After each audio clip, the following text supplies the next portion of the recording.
Di tengah hiruk-pikuk lalu lintas Jakarta yang tak pernah berhenti, Anya menatap cermin di kamar mandi apartemen kecilnya, air mata mengalir tanpa suara. Tangan kanannya memegang surat undangan pernikahan yang baru saja diterimanya dari keluarga, sebuah pernikahan paksa dengan pria yang bahkan tak dikenalnya dengan baik.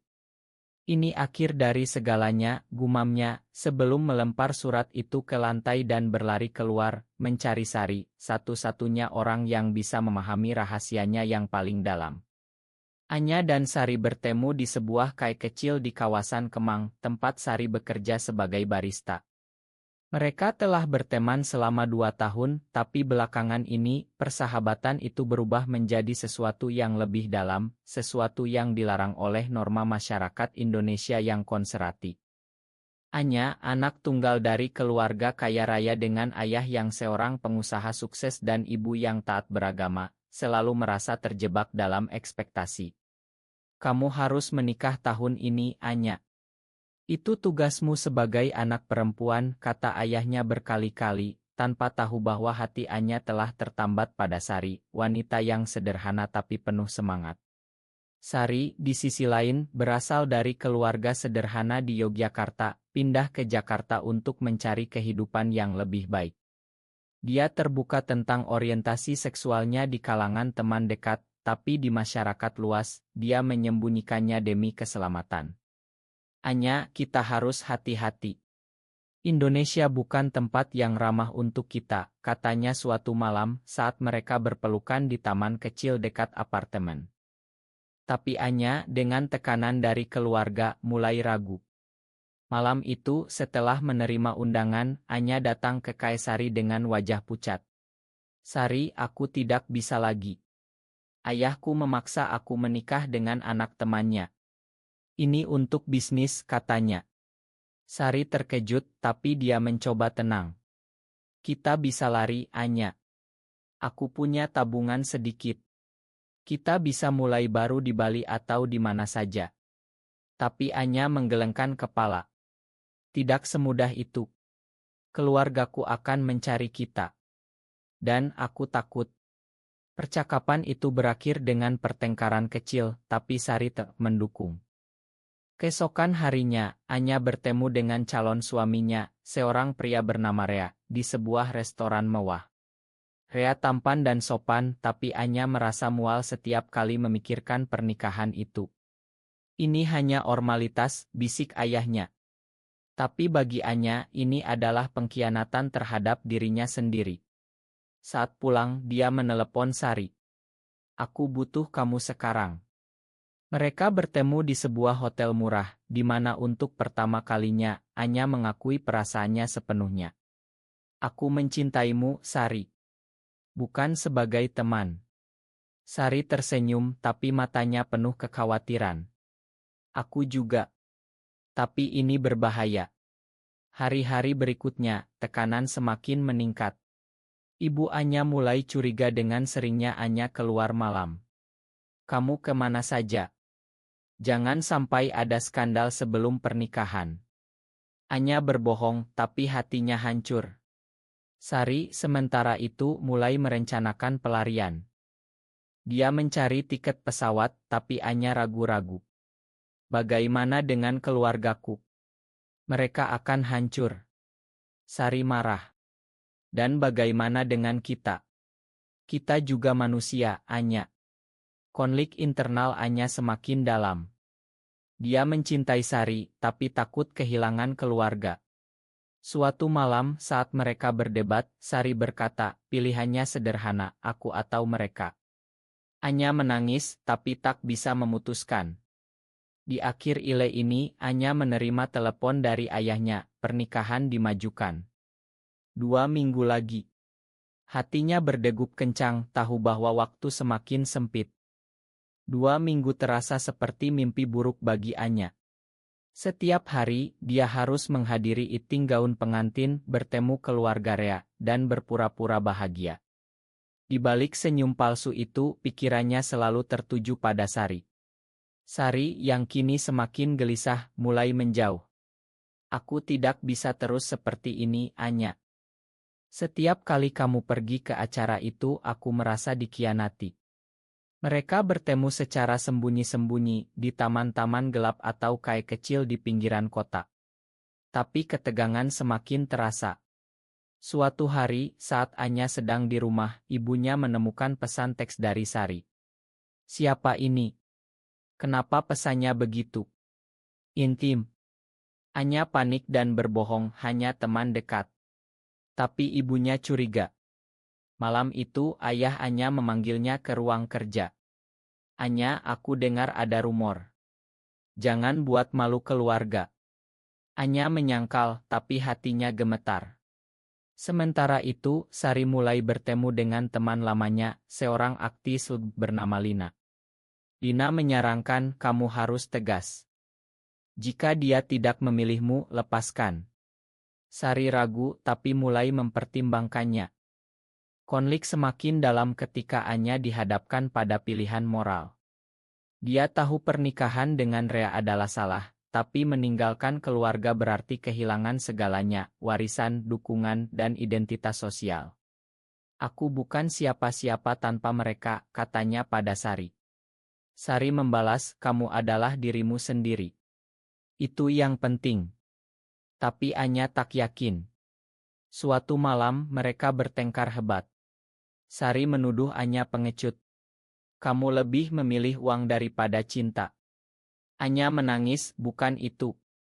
Aku takut sendirian." Pertengkaran itu berakhir dengan Sari pergi, meninggalkan Anya sendirian di kamar hotel. Keesokan harinya, Anya mencoba menebus kesalahannya. Dia datang ke Kaisari, tapi Sari dingin. "Aku butuh waktu." Anya pulang dengan hati hancur. Di rumah, tekanan dari keluarga semakin kuat. Ayahnya mengatur pertemuan dengan psikolog, curiga ada yang salah dengan Anya. "Kamu tampak depresi. Ini untuk kebaikanmu." Anya menolak, tapi dipaksa. Di sesi itu, psikolog bertanya tentang hubungan. Anya berbohong, tapi merasa semakin terpojok. Sementara itu, Sari mulai dekat dengan Lina. Mereka pergi ke acara komunitas rahasia di Jakarta. Di sana, Sari merasa bebas untuk pertama kalinya. "Ini yang aku butuhkan," katanya pada Lina. Tapi di hati, dia masih mencintai Anya. Konflik mencapai titik baru ketika Anya menerima undangan dari Sari untuk bertemu. "Kita bicara terakhir kali." Anya datang, penuh harap. Tapi Sari berkata, "Aku akan pergi ke Yogyakarta. Aku tidak bisa menunggu kamu selamanya." Anya shock. "Jangan tinggalkan aku." Tapi Sari tegas. "Pilihanmu, Anya." Di akhir ile ini, Anya pulang dan menemukan ibunya sedang membaca diari lamanya. "Apa ini? Kamu mencintai wanita?" Wajah ibunya penuh kekecewaan. Anya tahu badai akan datang. Badai itu datang lebih cepat dari yang Anya bayangkan. Ibu Anya menangis histeris, memanggil ayahnya pulang dari kantor. "Anak kita rusak. Ini pasti pengaruh kota besar." Ayah Anya marah besar. "Siapa wanita itu? Aku akan cari tahu." Anya mencoba menjelaskan, "Ini bukan pilihan, ayah. Ini siapa aku." Tapi ayahnya tak mendengar. "Ini dosa. Kita harus batalkan pernikahan." "Tidak. Justru pernikahan ini akan menyembuhkanmu." Anya dikurung di rumah, ponselnya disita. Dia merasa seperti tahanan. Sementara itu, Sari di Yogyakarta mencoba melupakan. Lina mendukungnya, "Kamu pantas dapat yang lebih baik." Tapi Sari sering menangis malam hari, memikirkan Anya. Di Jakarta, Anya berusaha melarikan diri. Dia menyelinap keluar jendela dan pergi ke Kaisari, tapi Sari sudah pergi. Teman Sari memberitahu dia ke Yogyakarta. Anya putus asa. Dia meminjam ponsel teman dan menelepon Sari. "Aku butuh kamu. Keluargaku tahu." Sari terkejut, "Aku akan kembali." Tapi Lina menyarankan tidak. "Ini jebakan. Keluarganya bisa bahayakanmu." Sari ragu tapi memutuskan kembali. Pertemuan mereka di stasiun kereta penuh emosi. Aku tak bisa hidup tanpamu, kata Anya. Sari memeluknya, aku juga. Tapi saat itu ayah Anya muncul dengan anak buahnya. Bawa dia pulang. Ternyata ibu Anya melacaknya. Sari ditangkap juga, dituduh mempengaruhi Anya. Di kantor polisi, ayah Anya menggunakan pengaruhnya. Ini kasus penculikan moral. Sari ditahan semalam. Anya menangis, ini salahku. Keesokan harinya, Sari dibebaskan tapi dengan peringatan. Jauhi anak saya. Sari marah pada Anya. Kamu biarkan ini terjadi. Anya membela diri, aku tak punya pilihan. Pertengkaran itu membuat Sari memutuskan putus. Ini terlalu berbahaya. Anya hancur. Di rumah, keluarga memaksanya ke terapi konversi. Ini untuk menyembuhkanmu, kata ayah. Anya menolak, tapi dipaksa. Di sesi itu, dia merasa semakin rusak. Sementara itu, Sari bergabung dengan komunitas LGB di Yogyakarta mencoba bangkit. Tapi dia mendapat kabar Anya sakit. Dia depresi berat. Sari ragu tapi memutuskan kembali ke Jakarta. Konflik mencapai puncak ketika Sari menyusup ke rumah Anya. Kita lari sekarang. Anya setuju.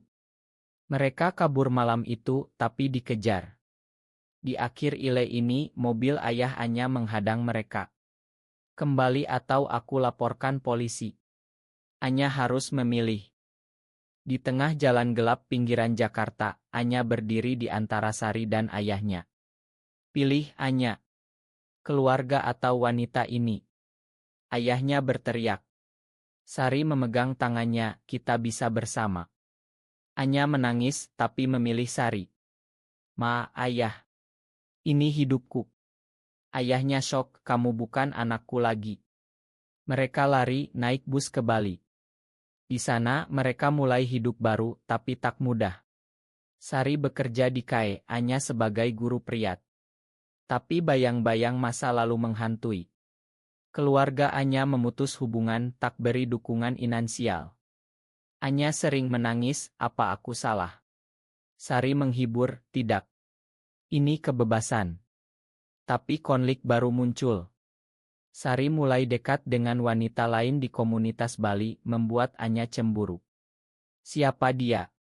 Sari menjawab, hanya teman. Tapi Anya tak percaya. Pertengkaran meledak.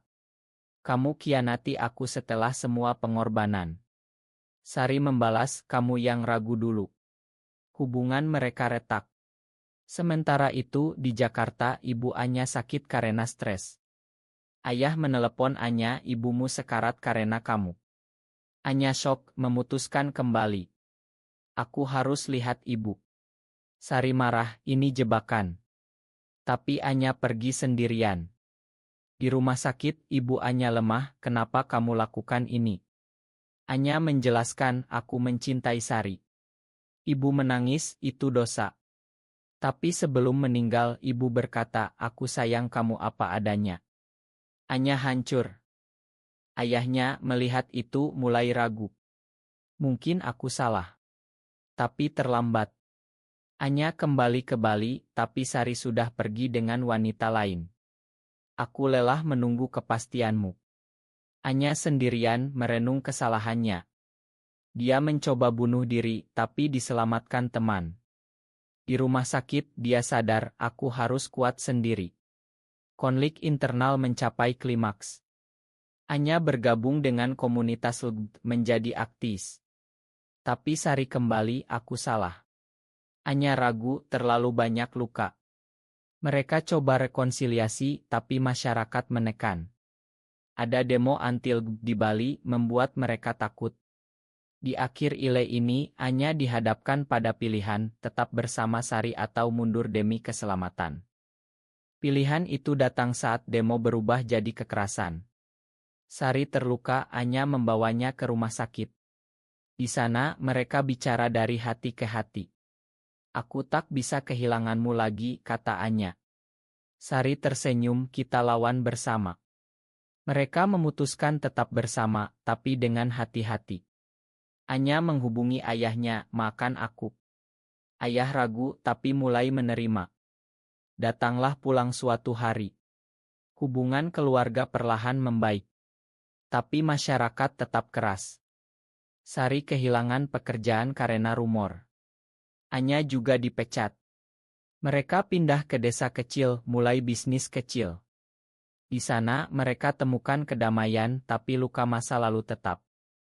Anya sering bermimpi tentang ibunya, merasa bersalah. Sari menghibur, kita bayar harganya. Cinta mereka tumbuh lebih kuat, tapi penuh pengorbanan. Suatu hari, Sari dihadapkan pada tawaran kerja di luar negeri. Ini kesempatan. Anya takut, jangan tinggalkan aku. Sari memilih tinggal. Kita bersama. Tapi tekanan sosial terus. Teman-teman menjauh, keluarga Sari juga menolak. Kalian bawa malu. Sari depresi, tapi Anya mendukung. Mereka ikut terapi bersama, belajar menghadapi trauma. Di akhir perjalanan, mereka sadar bahwa cinta sejati butuh pengorbanan besar. Anya menjadi penulis, menceritakan kisah mereka secara anonim. Buku itu jadi kontroversi, tapi membuka mata banyak orang. Sari bangga, ini perubahan. Tapi apakah benar pilihan mereka benar? Apakah mencintai seseorang dengan risiko menghancurkan segalanya adalah keputusan yang bijak, atau justru egois?